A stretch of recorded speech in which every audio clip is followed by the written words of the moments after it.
At Arizona State University, we're bringing world-class education from our globally acclaimed faculty to you. Ranked #1 in innovation for 10 consecutive years and #2 among public universities for employability, ASU isn't just ahead of the curve, it's creating new paths to success. Earn your degree from the nation's most innovative university. Online, that's a degree better. Explore more than 300 undergraduate, graduate, and certificate programs at asuonline.asu.edu.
Con Luis del Pino y Carmen Carbonell, tu opinión importa.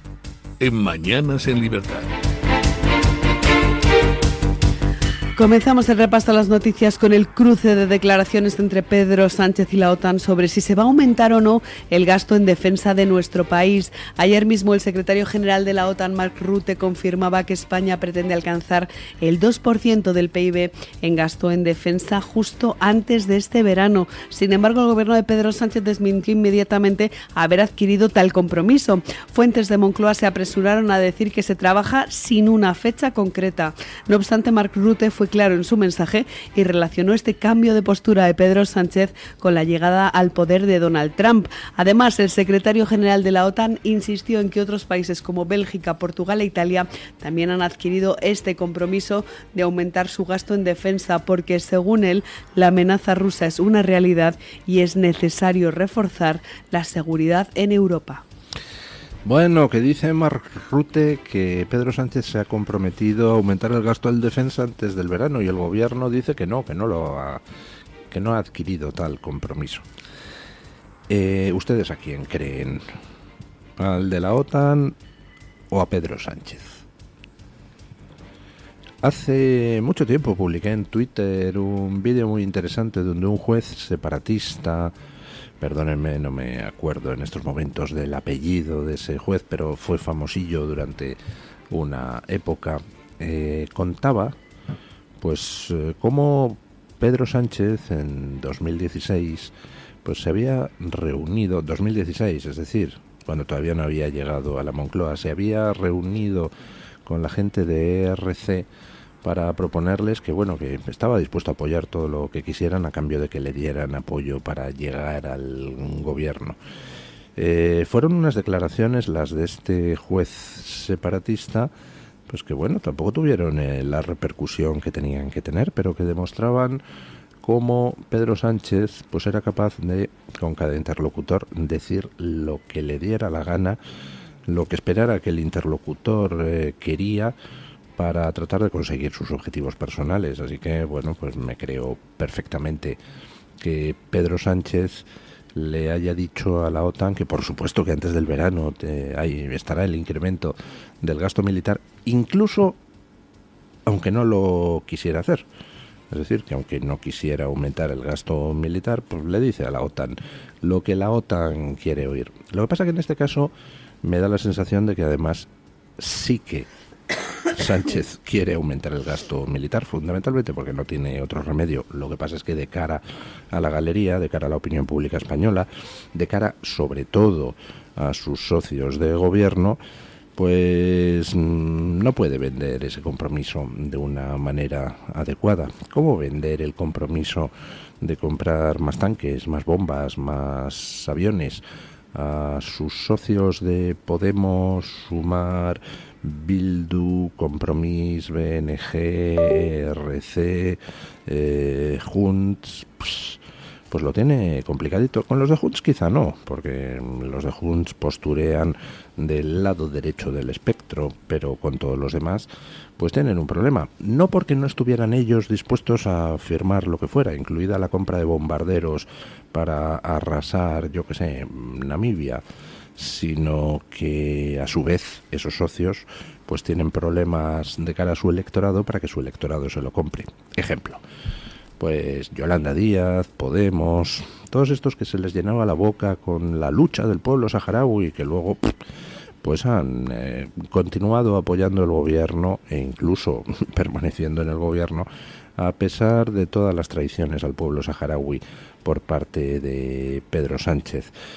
Por supuesto se dejaron algunos pelos en la gatera, pero con ese tema pues quizá no mucho, porque lo que es el compromiso con la causa saharaui dentro de la opinión pública española pues es más bien perfectamente descriptible.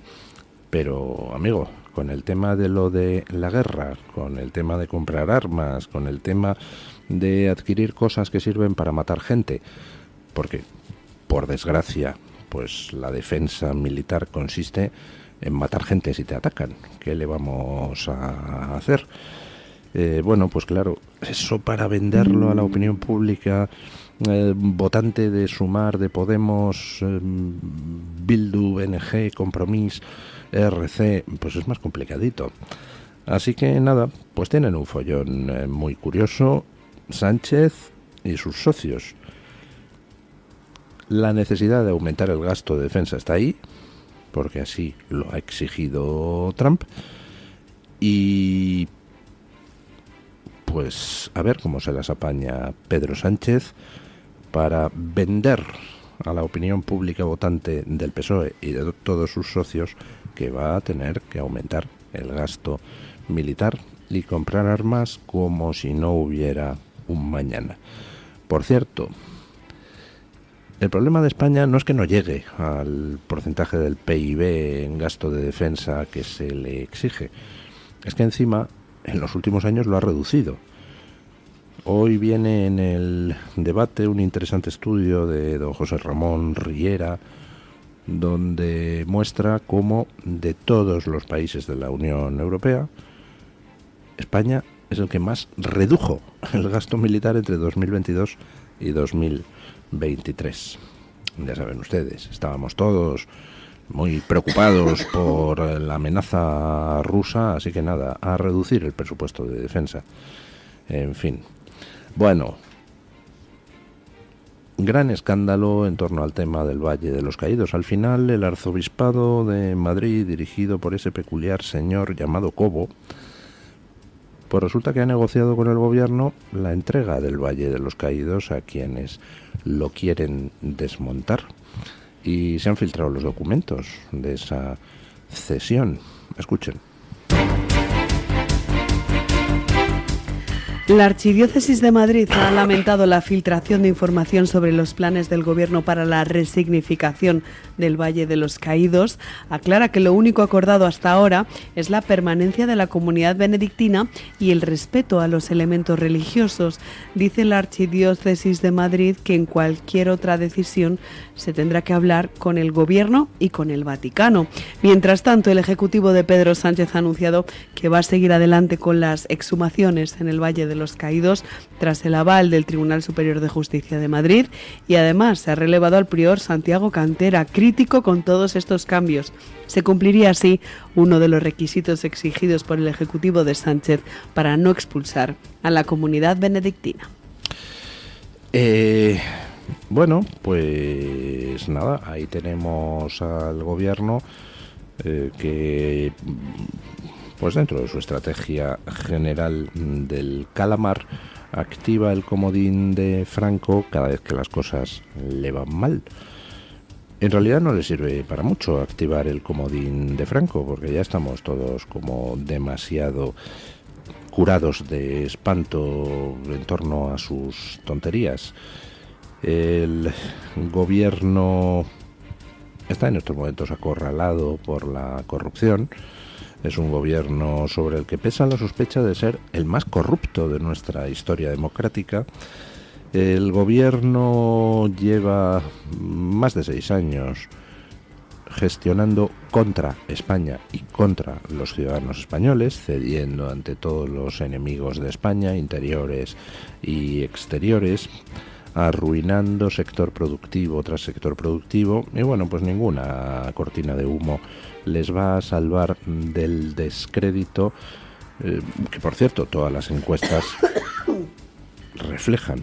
Sánchez solo consigue resistir a duras penas, es decir, caer pero sin desplomarse del todo, pues a base de absorber a todos sus socios situados a la izquierda. Con lo cual, pues bueno, incluso aunque el Partido Socialista no colapse, que es lo que merecería, el caso es que ya sus posibilidades de volver a repetir un gobierno Frankenstein son absolutamente nulas, y ninguna cortina de humo va a hacer que eso cambie.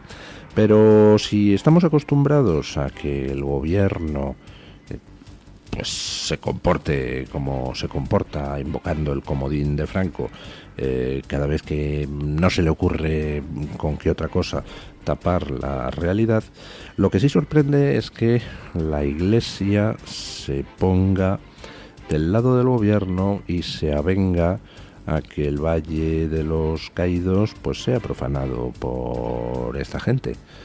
El Valle de los Caídos es un monumento impresionante que fue erigido como monumento a la concordia, un monumento donde están enterrados caídos de un bando y del otro de la guerra civil. Cuando el gobierno planteó lo de sacar a Franco del Valle de los Caídos, pues yo dije que a mí no me parecía mal que sacaran a Franco del Valle de los Caídos, por dos razones fundamentales. La primera, Franco no quería estar enterrado en el Valle de los Caídos.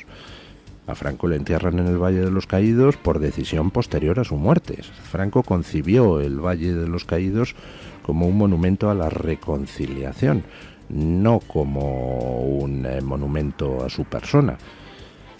Entonces yo dije que bueno, pues que no veía el problema de fondo en sacar a Franco del Valle de los Caídos, máxime cuando precisamente por ser un monumento de reconciliación, pues el que Franco estuviera enterrado allí desvirtuaba la idea original que el propio Franco tenía. En el Valle de los Caídos hay enterrados muertos republicanos, muertos nacionales, y en mi familia, como en prácticamente todas las familias del país, pues yo tengo gente que fue asesinada por los republicanos, que fue muerta por los nacionales, que fue represaliada por Franco después de la guerra, que fue perseguida por el Frente Popular durante la guerra.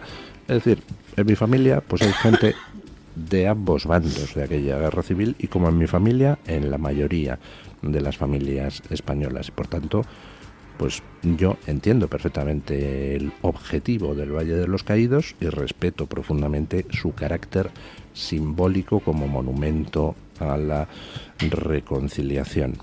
Tratar de profanar eso, tratar de convertirlo en un centro de memoria, es decir, un centro de alteración de la historia, un centro de manipulación a posteriori de la historia, porque no es otra cosa lo que quiere hacer el gobierno, pues es una barbaridad. Y que la Iglesia española acepte esa barbaridad me parece una auténtica vergüenza. Yo no soy creyente, no pertenezco por tanto a la Iglesia católica, tampoco me voy a poner a dar lecciones, pero visto desde fuera, pues me resulta sorprendente que esa misma Iglesia que fue perseguida con auténtica saña, con saña genocida durante la Guerra Civil, pues ahora se preste a que los que perpetraron aquel genocidio contra sacerdotes, contra monjas, contra simples creyentes católicos, pues que la Iglesia se preste a que los responsables de ese genocidio ahora profanen el Valle de los Caídos, pues la verdad es que me resulta bastante chocante. Una última cosa con respecto a lo de cuando se sacó a Franco del Valle de los Caídos. Ya he dicho que a mí, pues en principio la decisión no me pareció mal. Lo que sí me pareció indignante fue que no se le entregara el cadáver a su familia para que lo enterrara donde le diera la gana. Eso de obligar a la familia a enterrarlo en un sitio determinado me pareció particularmente siniestro e inadmisible en un Estado democrático.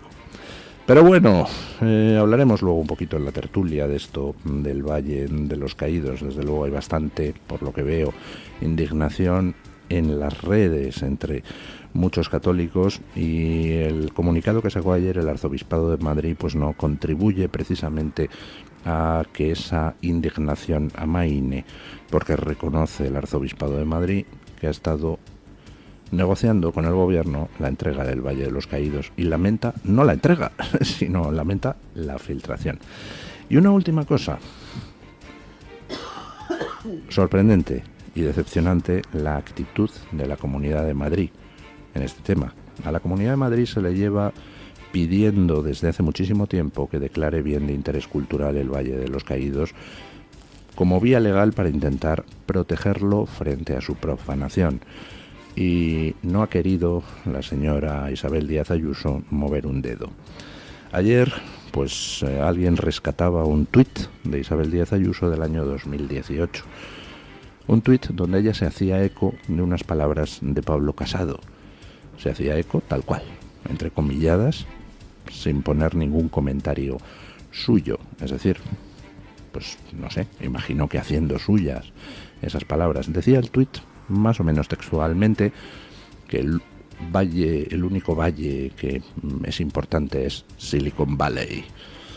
Tócate las narices. Pues nada, hombre. Perfecto. Silicon Valley. Bueno, me preguntaba yo ayer en la entrevista a Julio Borges, ¿por qué está Nicolás Maduro tan callado? Y me decía Julio Borges que, bueno, que Nicolás Maduro lo que tiene en estos momentos es miedo de lo que pueda hacer el gobierno Trump. Pero no se ha podido resistir. Ayer salió a hacer sus maduradas. Escuchen. El dictador venezolano Nicolás Maduro insulta y amenaza al senador estadounidense Marco Rubio. Democracia es lo que queremos. Democracia es lo que estamos construyendo. En el mundo dicen que no, que es un régimen. Por ahí sale el imbécil de Marco Rubio amenazando a Venezuela desde Guyana. Imbécil, a Venezuela no la amenaza a nadie, porque esta es la patria de los libertadores, esta es la patria de Bolívar. Imbécil. Estas palabras de Nicolás Maduro fueron pronunciadas en un discurso ante la nación venezolana después de que el secretario de Estado de los Estados Unidos, Marco Rubio, advirtiera sobre las posibles consecuencias que tendría que Venezuela tomara acciones contra Guyana por la disputa territorial del Esequibo. Nicolás Maduro llamando imbécil a Marco Rubio. Bueno, dice que nadie amenaza a Venezuela, Nicolás Maduro. Perdóname, hijo de mala madre. Claro que hay quien amenaza a Venezuela. Tú que eres un asesino y un torturador. Tú que tienes una cárcel siniestra allí en Caracas que se llama el Helicoide, donde aplicas las más execrables torturas, incluidas las torturas sexuales, a los opositores o a todo aquel que te molesta. Tú que has arruinado la economía venezolana con tu caterva de ladrones, habéis logrado que PDVSA, la petrolera venezolana, sea en estos momentos un auténtico escombro. Venezuela está nadando en petróleo, tiene las mayores reservas petrolíferas del mundo, y tu pueblo, asesino tú, no tu pueblo, está en la más absoluta miseria, has generado el mayor éxodo humanitario de la época moderna, más que el de la guerra de Siria. Han salido más venezolanos huyendo de tus torturas y del hambre que sirios salieron de Siria en mitad de los bombardeos. Tú eres la amenaza para Venezuela, tú eres el canalla del que hay que desembarazarse, y además eres un canalla patético, porque convocaste unas elecciones pensando en hacer trampas y encima te pillaron con las trampas. Eres torpe hasta para eso. Tú, payaso patético, payaso asesino, eres la amenaza para Venezuela. Y espero que los movimientos que ha dado el gobierno americano preludien otros movimientos futuros para echarte del poder. Y ojalá no tengas tiempo de huir a otro país, y ojalá te pillen. Y ojalá pagues por tus crímenes, aunque supongo que antes de que eso pueda suceder, pues harás como el dictador Al-Assad y te pirarás a Moscú o a Pekín o a cualquier otro sitio donde haya algún amigo al que hayas favorecido con concesiones mineras o petrolíferas. Porque ese dinero que los venezolanos no tienen, tú lo has empleado para enriquecerte tú, para enriquecer a los miembros de tu régimen y para asegurarte un futuro por si las cosas venían mal dadas. Hablando de cosas mal dadas, pues ya saben ustedes que Estados Unidos pues no está dispuesto a que los hutíes, esa milicia armada y dirigida por Irán y que opera en Yemen, pues pongan en riesgo el comercio internacional. Pongan en riesgo, por ejemplo, pues todo el tráfico de mercancías a través del canal de Suez, del que depende buena parte del comercio en Europa. Y Estados Unidos está bombardeando objetivos hutíes como si no hubiera un mañana, yendo mucho más allá de lo que Israel pudo llegar a ir hace algunos meses. Estados Unidos tenía un portaaviones en la zona, ha enviado a la zona otro portaaviones y ahora pues envía, en fin, unas máquinas de ataque bastante efectivas a la isla de Diego García en el Océano Índico. Escuchen. Terminamos el repaso a las noticias en este tramo informativo contándoles que Estados Unidos está reforzando su presencia militar en el Oriente Medio con el despliegue de bombarderos B-2 y un aumento de operaciones en bases estratégicas como la de Diego García en el Océano Índico. Según han recogido imágenes de satélite, existe una movilización masiva de equipamiento en la región, especialmente de los conocidos como bombarderos invisibles, que son unas aeronaves indetectables por los radares. El contexto de creciente tensión con Irán y con los hutíes en Yemen hace pensar que este envío de bombardeos a países como Arabia Saudí, Qatar o Kuwait debe responder a que se están preparando para posibles operaciones inminentes. La base norteamericana de Diego García suele ser la elegida para las intervenciones en esa zona porque ofrece una distancia segura respecto de Irán y de Yemen y de hecho ha sido utilizada en anteriores incursiones militares de Estados Unidos. Bueno.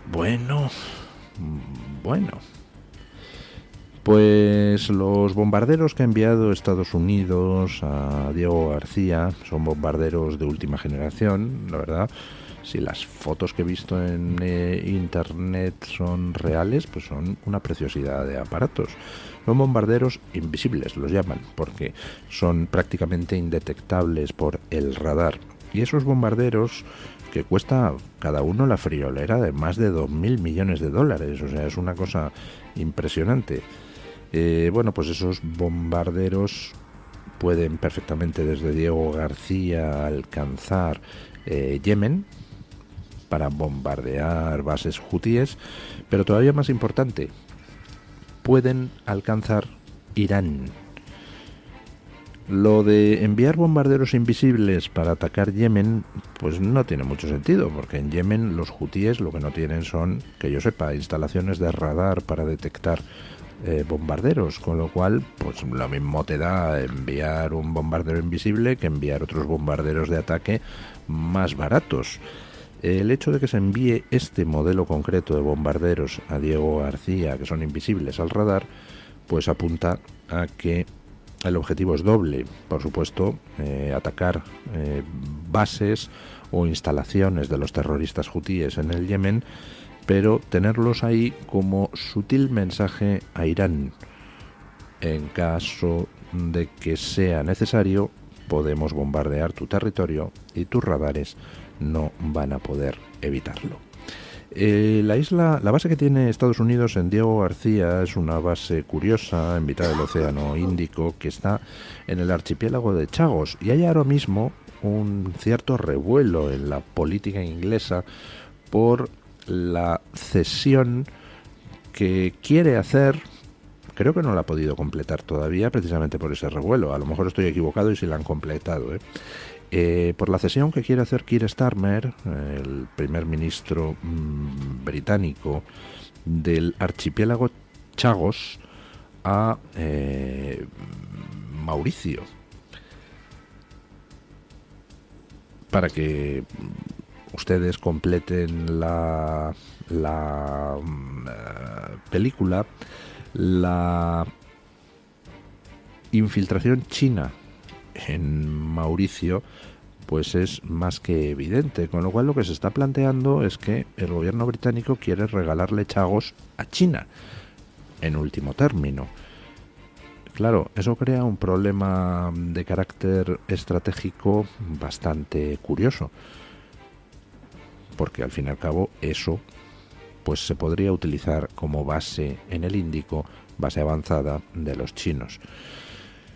En fin, creo que las conversaciones para la cesión del archipiélago de Chagos incluyen el que Estados Unidos pueda seguir utilizando la base de Diego García. Pero bueno, hay un follón ahí montado porque nadie entiende a santo de qué regala Keir Starmer este territorio, a santo de qué lo descoloniza, cuando por ejemplo pues tiene aquí Gibraltar que lo sigue manteniendo.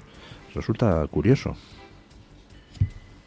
En fin, no sé, será que es que el gobierno de las Islas Maldivas pues tiene como más influencia internacional que el de España. Bueno.